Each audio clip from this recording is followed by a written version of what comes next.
இயேசு உங்களை நேசிக்கிறார் பிரியமானவர்களே. இந்த நாளில் ஆண்டவர் நம்மளோடு பேசும்படியாய் வேதத்தில் 2 வசனங்களை கூட வாசித்து ஆண்டவர் நம்மளோடு பேசும்படியாய் நாம் கற்றுக்கொள்ளக்கூடிய காரியங்களை பார்ப்போம்.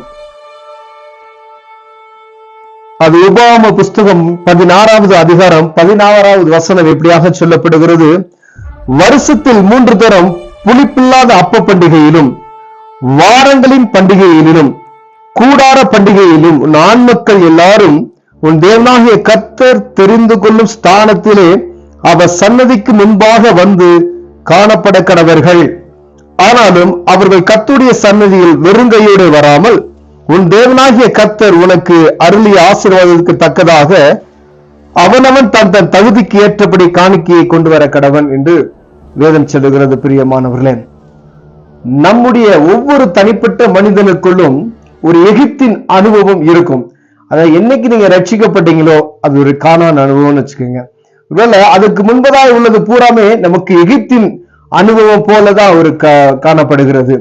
இந்த நமக்கு பழைய ஏற்பாட்டின் காலத்தில் இஸ்ரவேல் ஜனங்கள் எகிப்திலிருந்து வந்து அவர்கள் கானானுக்குள் நுழையும் பொழுது ஆண்டவர் இவைகள் எல்லாம் சொல்றார். ஆண்டவர் உன் ஆண் மக்கள் எல்லாரும் எங்க வரணும்? ஆலயத்துக்கு கண்டிப்பா வரணும். வார பண்டிகையில ஒவ்வொரு வாரமும் அவர்கள் கண்டிப்பாக வர வேண்டும் என்று சொல்லுகிறார். ரட்சிக்கப்படாதவங்க ஏதோ கிறிஸ்தவர்கள் என்று சொல்லி கொண்டு இருப்போம், ஆனா சர்ச்சுக்கு போக மாட்டாங்க. ஏன்னா லேடிஸ் போவாங்க, ஜென்ஸ் நினைச்சாங்க வேலைக்கு போயிடுவாங்க, இல்ல அவங்களுக்கு ஏதாவது வேலை பழுக்கள் இருக்கும் அப்படின்னு சொல்லிடுவாங்க. ஆனா பாருங்க, ஆண்டவர் என்ன சொல்றாருன்னா ஆண் மக்கள் எல்லாரும் கண்டிப்பாக வார வாரம் சர்ச்சுக்கு வரணும். வார பண்டிகையிலும் கூடாரம் எந்தெந்த மீட்டிங் நடக்குதோ அந்த மீட்டிங் பூரா ஆண்கள் பூரா வரணும்னு சொல்றாரு ஆண்டவர்.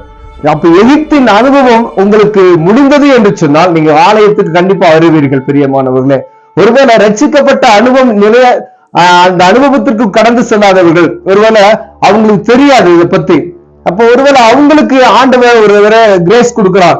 ஆனா ஆண்டவரை அறிந்து கொண்டவர்களுக்கு ரொம்பவும் எச்சரிக்கையா இருக்கும்படி ஆண்டவர் இந்த வசனத்தை பேசிக் கொண்டு இருக்கிறார். நீங்க சர்ச்சுக்கு கண்டிப்பா சண்டே கண்டிப்பா போயிட்டு தான் வரணும். ஒருவேளை நீங்க வேலை செய்யலாம், ஒருவேளை கடுமையான இடத்துல வேலை செய்யணும், ஞாயிற்றுக்கிழமை வேலை அவங்களுக்கு லீவு தர மாட்டாங்க, நீங்க போய் பெர்மிஷன் கேட்கலாம். கண்டிப்பா சர்ச்சுக்கு போயிட்டு தான் நான் வருவோம் அப்படின்னு சொல்லி நீங்க கேட்கணும். இல்லையா ஃபர்ஸ்ட் சர்வீஸ் இருக்கும், செகண்ட் சர்வீஸ் இருக்கும், ஒரு இடத்துல 3 சர்வீஸ் இருக்கு. காலையில 6 மணிக்கு சர்ச்சு, 4 மணிக்கெல்லாம் ஆராதனை இருக்கு. மாலையில உங்களுக்காண்டிய வேலை செய்யறவங்களுக்காண்டிய 6 மணிக்கு 7 மணிக்கெல்லாம் ஆராதனை நடத்துறாங்க. ஏன் அப்படின்னு சொன்னா ஆண்டவருடைய பிள்ளைகள் எப்படியாவது சபைக்கு அன்னைக்கு வரணும் அப்படின்றதுக்காக தான் இத்தனை ஆராதனைகளை மாத்தி மாத்தி அவங்க ஒவ்வொரு போதகர்களும் மெய்ப்பர்களும் வைக்கிறாங்க. பிரியமானவர்களே, அப்படி கொடுக்கப்பட்டும் நாட்கள் உங்களுக்கு எவ்வளவு கிரேஸ் கொடுக்கப்பட்டும் நீங்க ஒருவேளை அந்த ஆராதனை நீங்க கலந்து கொள்ளலன்னு சொன்னா ஆண்டவருக்கு கணக்கு கொடுக்க வேண்டியவர்களா இருக்கும்படியாய் பார்க்கப்படுகிறீர்கள். பிரியமானவர்கள், ஒருவேளை பாருங்க, நீங்க வரும்பொழுது வெறுங்கையோட வரக்கூடாதுன்னு சொல்றார் ஆண்டவர். உங்களுக்கு கொடுக்கப்பட்ட அந்த வாரத்தினுடைய ஆசீர்வாதத்திற்கு தக்கதாய் வெறுமையா நீங்க சர்ச்சுக்கு போனாவே நம்ம என்ன செய்ய வெறுமையா போகக்கூடாதுன்னு சொல்றாரு. ஒருவேளை போதகர்கள் சொல்றாரு, ஒரு ஊழியக்காரர் சொல்றாரு, அப்படிலாம் கிடையாது. பைபிள் சொல்றாரு, ஆண்டவர் சொல்றார், என் ஆலயத்தை என் சமூகத்துக்கு நீ வரும்போது வெறுங்கையாய் வராதே என்று சொல்லுகிறார். பிரியமானவர்களே, அது அவரவர்களுடைய காரியம். நம்ம ஆலயத்துக்கு போகும்போது வெறுங்கையோட போகக்கூடாது, ஏதாவது கையில கொண்டு போறோம். உங்களுக்கு ஆண்டவர் என்ன அது கரெக்டா சொல்ல, அவனவன் தகுதிக்கு தப்பதாய். ஒருவேளை 100 ரூபாய் போடக்கூடிய ஒரு ஆஃபரிங் நீங்க போறீங்க, அவங்கள்ட்ட போய் 1000 ரூபாய் ஆண்டவர் கேட்கல. உங்களால 10 ரூபா தான் ஆஃபரிங் போட முடியும்னா 10 ரூபா, 100 ரூபானா 100 ரூபா தான். அவங்க அவனவன் தகுதிக்கு தக்கதாக காணிக்கை என்ன செய்யணுமா ஆலயத்துக்கு கொண்டு வரணும்னு சொல்றாரு ஆண்டவர். அப்ப பிரியமானவர்களே, நம்ம மிகவும் எச்சரிக்கையா இருக்கும்படி ஆண்டவர் நம்மளோடு பேசுகிறார். எல்லா இடத்துலயும் ஆண் மக்கள் சபைக்கு நிறைய பேர் வரதில்லை. எங்க போனீங்கன்னா பாத்தீங்கன்னா பெண்கள் தான் நிறைய இருப்பாங்க. எங்க பார்த்தாலும் நிறைய சர்ச்சில் போகும்போதெல்லாம் பாத்தீங்கன்னா அங்க நிறைய லேடிஸ் இருப்பாங்க, ஜென்ஸ் வர மாட்டாங்க. சண்டே சர்ச்லயே அப்படி இருக்கிறாங்க, மற்ற மீட்டிங்ல அப்படிதான் இருக்கிறாங்க.